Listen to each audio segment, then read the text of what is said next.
ក្មេងស្រីអាយុ9ឆ្នាំម្នាក់កំពុងតែប្រញាប់ប្រញាល់ទៅសាលារៀនប៉ុន្តែរំពេចនោះនាងក៏ត្រូវទប់ជើងឈប់ភ្លាមនាងបានងាកក្រោយហើយចាំយ៉ាងច្បាស់ថាបុរសដែលឈរនៅចំពោះមុខនាងនេះគឺជាស្វាមីកាពីជាតិមុនរបស់នាងទោះជាយ៉ាងណាក៏ដោយបុរសម្នាក់នោះមិនអាចចំណាំក្មេងស្រីរូបនេះបានទាល់តែសោះហើយក៏ប្រញាប់ដើរចេញទៅបាត់ដូច្នេះហើយក្រោយពេលចេញពីក្មេងស្រីរូបនោះបានដើរតម្រង់ទៅផ្ទះរបស់បុរសម្នាក់នោះភ្លាមមុនពេលដែលគាត់ទាន់ដឹងខ្លួនផងនាងក៏បានរុញទ្វារដើរចូលទៅក្នុងផ្ទះរួចប្រាប់ទៅគាត់ថានាងឈ្មោះ Lucy Leslie ហើយត្រូវជាប្រពន្ធរបស់គាត់កាពីជាតិមុនណាចេកមិនអាចទប់សំណាច់បានឡើយប៉ុន្តែ Lucy មិនខ្វល់ទេនាងបានដើរឡើងទៅជាន់ខាងលើតែម្នាក់ឯងនៅពេលដែលនាងទៅបង្ហាញខ្លួននៅចំពោះមុខ Lisa ដែលជាកូនស្រីរបស់នាងកាយវិការដំបូងរបស់ Lisa គឺភាពភ្ញាក់ផ្អើលនិងការប្រុងប្រយ័ត្នពេលឃើញទឹកមុខរបស់ Lisa បែបនេះ Lucy មានអារម្មណ៍រំភើបញាប់ញ័រយ៉ាងជ្រាលជ្រៅដែលធ្វើឲ្យ Lisa កាន់តែមានការងឿងឆ្ងល់ទ្វេឡើងនៅពេលដែល Lucy ដើរចុះមកខាងក្រោមទីបំផុត Lisa ក៏ដាច់ចិត្តសួរឪពុករបស់នាងថាហេតុអ្វីបានជាក្មេងស្រីម្នាក់នេះហ៊ានបំពានចូលមកក្នុងផ្ទះដោយគ្មានការអនុញ្ញាតបែបនេះរំពេចនោះខ្សែភ្នែករបស់ Lucy ក៏ប្រឡេកទៅឃើញរូបថតកាន់ទុករបស់ខ្លួនឯងនាងក៏ចាប់ផ្ដើមរអ៊ូថាមានរូបថតស្អាតជាងនឹងច្រើនហេតុអីក៏ជ្រើសរើសយករូបនឹងមកធ្វើជារូបកាន់ទុកទៅវិញការយកចិត្តទុកដាក់លើរឿងរ៉ាវលម្អិតតូចតាចទាំងនេះបានធ្វើឲ្យបេះដូងរបស់ចេកដើរញាប់ភ្លាមព្រោះវាដូចទៅនឹងទម្លាប់របស់ភរិយាដែលបានចែកឋានទៅរបស់គាត់បេះបិទ Lucy សម្លឹងមើលទៅរូបថតនោះដោយអារម្មណ៍ច្របូកច្របល់រួចចាប់ផ្ដើមរៀបរាប់ពីប្រវត្តិរបស់នាងថាថ្ងៃនេះនាងស្រាប់តែចងចាំរឿងរ៉ាវកាលពីជាតិមុនបានភ្លាមហើយដឹងថាខ្លួនឯងគឺជា Lucy បានឬដូចនោះ Lisa ក៏ប្រាប់ឲ្យឪពុករបស់នាងទូរស័ព្ទទៅម្ដាយឪពុករបស់ក្មេងស្រីរូបនេះព្រោះនាងជឿជាក់យ៉ាងមុតមមថាក្មេងស្រីម្នាក់នេះច្បាស់ជាមានបញ្ហាផ្លូវចិត្តមិនខានប៉ុន្តែបេះដូងរបស់ចេកវិញបែរជាញាប់ញ័រយ៉ាងខ្លាំងព្រោះទាំងសម្ដីកាយវិការឥរិយាបថរួមទាំងការដឹងរឿងរ៉ាវលម្អិតនៅក្នុងគ្រួសាររបស់ក្មេងស្រីម្នាក់នេះគឺសុទ្ធតែធ្វើឲ្យគាត់នឹកឃើញដល់ Lucy កាលពី10ឆ្នាំមុនទាំងអស់ទោះជាយ៉ាងណាក៏ដោយនៅពេលដែល Lucy ក្រឡេកទៅឃើញប្រអប់បាយនៅលើតុទឹកមុខរបស់នាងក៏ប្រែជាមើងម៉ាត់ភ្លាមនាងបានបើកសួរនាំពីរឿងទម្លាប់នៃការទទួលទានអាហាររបស់ពីរនាក់ឪពុកកូនក្រោយពេលដែលនាងបានស្លាប់ទៅនៅក្នុងអំឡុងពេលដែលកំពុងនិយាយនោះនាងក៏បានលូកដៃទៅចាប់កាន់ឈុតស្លាបព្រាស៊ុំដែលនាងប្រចាំចិត្តមកប្រើប្រាស់យ៉ាងស្ទាត់ជំនាញព័ត៌មានលម្អិតដ៏រស់រវើកនេះបានធ្វើឲ្យទាំងចេកនិង Lisa ភាំងស្រឡាំងកាំងជាខ្លាំងរំពេចនោះសម្លេងវិទ្យុពីខាងក្រៅក៏បន្លឺឡើង Lucy ដឹងខ្លួនថាពេលនេះល្ងាចណាស់ទៅហើយនាងក៏ប្រញាប់សុំកាតាបរៀនដើម្បីត្រឡប់ទៅផ្ទះវិញមុនពេលដើរចេញផុតពីទ្វារនាងមិនអាចទប់ចិត្តមិនឲ្យងាកមកមើលចេកបានឡើយហើយក៏ឃើញថាគាត់ហាក់ដូចជាចាស់ជាងមុនខ្លាំងណាស់ក្នុងរយៈពេល10ឆ្នាំដែលបានកន្លងផុតទៅនេះវិនាទីបន្ទាប់មកទ្វារផ្ទះក៏ត្រូវបានបិទចុះយ៉ាងស្រាលហើយផ្ទះទាំងមូលក៏ធ្លាក់ទៅក្នុងភាពស្ងប់ស្ងាត់ពីរនាក់ឪពុកកូនបានត្រឹមតែឈរថ្មឹងនៅក្នុងត្រចៀករបស់ចេកនៅតែលាន់នៅកែវភ្នែកនិងសម្លេងរបស់ក្មេងស្រីរូបនោះរាល់ចំណុចលម្អិតដ៏សាំទាំងនោះបានធ្វើឲ្យគាត់មានអារម្មណ៍ត្រជាក់ស្រេបដល់ឆ្អឹងខ្នង Lisa បានដាស់តឿនសិទ្ធិឪពុករបស់នាងដោយសម្លេងត្រជាក់ស្រទន់ថាមិនគួរឲ្យអ្នកដទៃចូលមកក្នុងផ្ទះផ្ដេសផ្ដាស់ឡើយនិយាយរួចនាងក៏ងាកក្រោយដើរឡើងទៅខាងលើបន្សល់ទុកឲ្យចេកឈរម្នាក់ឯងនៅក្នុងបន្ទប់ទទួលភ្ញៀវគាត់បានយកដៃស្ទាបមុខខ្លួនឯងដែលពោពេញទៅដោយអារម្មណ៍ខ្លោចផ្សានិងឯកោរយៈពេលត្រឹមតែ10ឆ្នាំសោះធ្វើឲ្យគាត់ប្រែជាចាស់ជរាដល់ថ្នាក់នេះផងឬរសៀលថ្ងៃបន្ទាប់ក្រោយពេលចេញពីរៀន Lucy បានមកផ្ទះចាស់របស់នាងម្ដងទៀតប៉ុន្តែផ្ទះនោះបែរជាទំនេរស្អាតនាងបានលុតជង្គង់ចុះនៅមុខទ្វារហើយលូកដៃទៅក្រោមផាំងផ្កាដើម្បីយកសោសម្រាប់ចាក់គួរឲ្យស្ទាត់ជំនាញហាក់ដូចជាភាពសាំទាំងនេះមិនដែលរលាយបាត់ពីការចងចាំរបស់នាងតតែសោះនាងបើកទ្វារចូលទៅរួចដកយកលុយដែលនាងធ្លាប់លាក់ទុកចេញមកពីនោះមកនាងក៏បានទាញអាល់ប៊ុមរូបថតចេញពីថតទៅនៅក្នុងបន្ទប់ទទួលភ្ញៀវហើយចាប់ផ្ដើមបើកមើលរូបថតដែលកត់ត្រានៅរឿងរ៉ាវរីករាយរបស់គ្រួសារដែលមានសមាជិក3នាក់ប៉ុន្តែនៅពេលដែលនាងបើកទៅដល់ទំព័រចុងក្រោយដៃរបស់នាងក៏រឹងកំព្រឹសព្រោះវាជាទំព័រដ៏ទេស្អាតនាងសម្លឹងមើលវាដោយកែវភ្នែកត្រជាក់ស្រេបចាប់តាំងពីនាងចាក់ចេញទៅគឺគ្មានរូបថតថ្មីណាមួយត្រូវបានបន្ថែមឡើយផ្ទះដែលធ្លាប់តែពោពេញទៅដោយសម្លេងសាច់សប្បាយហាក់ដូចជាត្រូវបានកកស្ទះនៅត្រង់ចំណុចដែលនាងបានស្លាប់ទៅ Lucy ក៏សម្រេចចិត្តថានាងត្រូវតែធ្វើអ្វីមួយដើម្បីពួកគេក្រោយពីបញ្ចប់កិច្ចការនៅថ្ងៃនោះចេកទទួលបានទូរស័ព្ទពីលេខ1ដែលមិនធ្លាប់ស្គាល់ចុងខ្សែខាងនោះបាននិយាយដោយសម្លេងនិងកាយវិការដ៏សាំដោយអះអាងថានាងគឺជាភរិយារបស់គាត់ហើយណាត់ជួបគាត់នៅកន្លែងចាស់ដែលពួកគេចូលចិត្តទៅភ្លាមពេលទូរស័ព្ទកាប់ផ្ដាច់ទៅគាត់ក៏ឈរថ្មឹងទាំងអារម្មណ៍ច្របូកច្របល់ចេកបានជិះរថយន្តក្រុងត្រឡប់មកផ្ទះវិញទាំងបណ្ដោយឲ្យគំនិតអន្តែតអណ្ដូងទៅកាលពី2ឆ្នាំមុនដែលកាលនោះគាត់និង Lucy តែងតែទៅដេតយប់ជ្រៅជានិច្ចដោយសារតែរវល់ការងារឬរឿងកំពេចកំប៉ុកនៅក្នុងអំឡុងពេលដែលគាត់កំពុងលិចលង់ក្នុងគំនិតរថយន្តក្រុងក៏បានបើកកាត់ជើងផ្លូវដ៏សាមួយផ្ទាំងទិដ្ឋភាពនៅខាងក្រៅបង្អួចបានធ្វើឲ្យគាត់ភ្ញាក់ផ្អើលយ៉ាងខ្លាំងក្មេងស្រីរូបនោះកំពុងឈររងចាំគាត់នៅកន្លែងចាស់ពោពេញទៅដោយទឹកមុខនិងកាយវិការដូចជាភរិយារបស់គាត់គ្មានខុសឡើយក្រោយពីចុះពីយន្តក្រុង Lucy បាននាំគាត់ទៅកាន់ផ្សារទំនើបរួចប្រើប្រាស់លុយសន្សំរបស់ខ្លួនឯងដើម្បីទិញទូរស័ព្ទដៃមួយគ្រឿងនាងបានចុះឈ្មោះបង្កើតកិននីយ៉ាងលឿនហើយបន្ថែមចេកទៅជាមិត្តភ័ក្តិនៅក្នុងទូរស័ព្ទនៅពេលដែលមេឃចាប់ដើមងឹត Lucy ក៏ប្រញាប់បក់ដៃលាហើយប្រាប់ថានឹងតាក់ទងមកវិញក្រោយពេលទៅដល់ផ្ទះចេកបានឈរថ្មឹងសម្លឹងមើលរាងកាយដ៏តូចច្រឡឹងរបស់នាងដើរខ្សែភ្នែកទៅត្រង់ជ្រុងផ្លូវដោយមានអារម្មណ៍ដូចជាមានដុំធ្ងន់ដ៏ធ្ងន់មួយកំពុងសង្កត់នៅក្នុងចិត្តព្រឹកថ្ងៃបន្ទាប់ទូរស័ព្ទរបស់គាត់បានញ័រឥតឈប់ឈរដោយសារតែសារដែលផ្ញើមកពី Lucy ថ្ងៃនោះ Lisa បានរំសាយអារម្មណ៍ក្នុងចិត្តជាមួយមិត្តភ័ក្តិជិតស្និទ្ធរបស់នាងដែលមិត្តភ័ក្តិរបស់នាងជឿជាក់ថាក្មេងស្រីធម្មម្នាក់ដែលធ្វើរឿងបែបនេះច្បាស់ជាមានអាណាព្យាបាលបង្កប់បញ្ជាពីក្រោយខ្នងមិនខានរំពេចនោះ Lucy ក៏ដើរចូលមកនាងបានកំងកាហ្វេខ្មៅដូចជាមនុស្សពេញវ័យរួចអង្គុយចុះនៅទល់មុខ Lisa ហើយសាកសួរទុកក្រោយពីដឹងថា Lisa នៅទំនេរគ្មានការងារធ្វើនាងក៏សួរដេញដោលដល់រឿងសង្សារនៅពេលដែល Lisa ឆ្លើយតបវិញថារឿងផ្ទាល់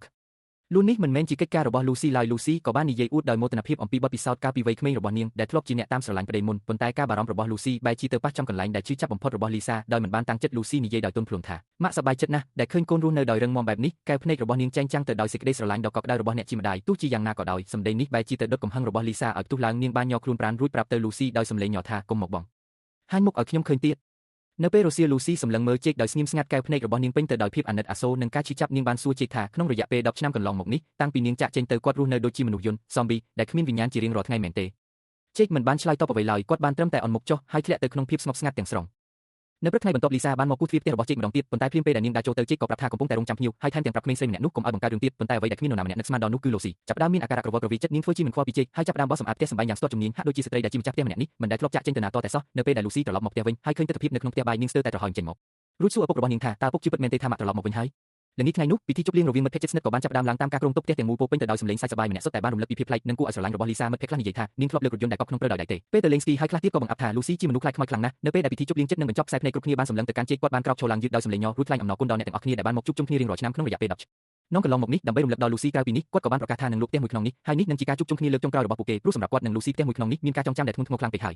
បរិយាកាសនៅក្នុងបន្ទប់ស្រាប់តែស្ងាត់ជ្រុំមួយភាំងមិត្តភក្តិទាំងឡាយសម្លឹងមុខគ្នាដោយអារម្មណ៍ច្របូកច្របល់ទីបំផុតក៏មានអ្នកទៅមកវិញតិចថាវាជាការសម្រេចចិត្តដ៏ល្អមួយហើយជេកបានមកក្បាលភ្នែករបស់គាត់បង្ហាញពីភាពធូរស្រាលហាក់ដូចជាគាត់បានទម្លាក់ភ្នំដ៏ធ្ងន់ចេញពីទ្រូងដែលបានផ្ទុកវាមកជាច្រើនឆ្នាំនៅកណ្ដាលអធ្រាត្រយប់នោះសម្លេងកិនគ្រាប់កាហ្វេបានបន្លឺឡើងចេញពីក្នុងផ្ទះបាយព្រមទាំងមានក្លិនក្រអូបប្រហើរភីពេញអាកាសលូស៊ីបានសួរគាត់តិចថាគាត់ពិតជាមានបំណងនឹងលក់ផ្ទះនេះមែនឬជេកឈរនៅក្បែរនោះដោយទឹកមុខស្មុគស្មាញក្នុងរយៈពេល10ឆ្នាំកន្លងមកនេះគាត់មិនដែលដាច់ចិត្តបោះបង់ចោលរបស់របរប្រើប្រាស់របស់លូស៊ីឡើយទោះបីជាព័ត៌មានលម្អិតផ្សេងនៅក្នុងផ្ទះដែលនាងធ្លាប់ជ្រើសរើសយ៉ាងសម្រិតសម្រាំងក៏គាត់មិនដែលផ្លាស់ប្ដូរដែរគាត់នៅចាំបានថាផ្ទះចាស់មួយខ្នងនេះធ្លាប់មានសភាពទ្រុឌទ្រោមខ្លាំងណាស់ហើយគឺលូស៊ីនេះឯងដែលជាអ្នកចូលមកកែប្រែវាថ្មីផ្លាស់ប្ដូរការរកផ្ទះបាយនិងភ្លើងនៅត្រង់ច្រកចូលតាមរចនាបថដែលនាងចូលចិត្តនាងធ្លាប់ប្រាប់ជេកថាយ៉ាងហោចណាស់គាត់គួរតែរៀនពីវិធីឆុងកាហ្វេឲ្យបានល្អម្នាក់មួយកែវចាប់តាំងពីពេលនោះមកជេកក៏តាំងចិត្តសិក្សានិងកត់ត្រាទុកគ្រប់យ៉ាងលម្អិតតាំងពីទម្ងន់នៃគ្រាប់កាហ្វេរហូតដល់សីតុណ្ហភាពនៃទឹកគាត់បានសារភាពថាជាច្រើនឆ្នាំកន្លងមកនេះគាត់គ្រាន់តែរស់នៅឲ្យផុតទៅមួយថ្ងៃប៉ុណ្ណោះសម្រាប់គាត់មួយសវត្សរ៍ក្រោយពេលលសាហួសដង្ហើមទៅគឺគ្រាន់តែជាការអូសបន្លាយពេលវេលាជីវិតដ៏យូរអង្វែងពេកហើយគាត់បានអង្វរក្មេងស្រីម្នាក់នោះថាកុំបំផ្លាញសេចក្តីសុខដ៏ផុយស្រួយនេះអីលីសាអង្គុយស្ដាប់ដោយកែភ្នែកច្របូក